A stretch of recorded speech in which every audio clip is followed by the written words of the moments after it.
চাষাদের মুটেদের মজুরে চাষাদের। আসসালামু আলাইকুম। ওয়ালাইকুম সালাম। তো এটা কি ধান লাগাছেন? সেনসেন জিরা।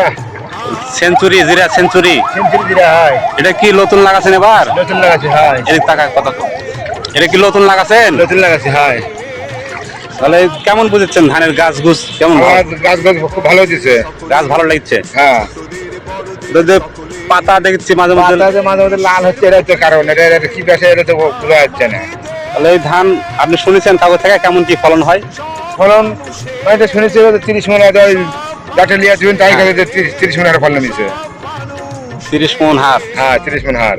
আল্লাহ ফলন দেওয়ার মালিক আল্লাহ, ভালো হলে দিতে পারে। সময় করা লাগবে, চেষ্টা দেখা করতে যায়। হবে।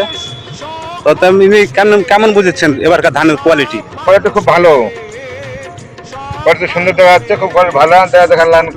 ফলন কেমন কি দিবে মালিক না দেওয়া আপনাদের বুঝতে পারছে। হ্যাঁ, সেটাই। ধানের সব থেকে ভালো। সেটাই, আল্লাহ দেওয়ান দেয়নি আল্লাহ মালিক আল্লাহ। পরিবেশ ভালো থাকলে আল্লাহর রহমতে ভালো হবে, এটাই তো। বুঝতে জায়গা খুব শান্তি হচ্ছে, সেই তোমার সব আছে। আচ্ছা, এই বীজ কোথায় থেকে নিয়েছেন? এই বীজ কাঁচাবাড়ি শুকুর আলী কাছ থেকে। ওখান থেকে কি ওষুধ ভেঙেছেন ওখান থেকে? হ্যাঁ, ওখান থেকে ওষুধ ভাঙি।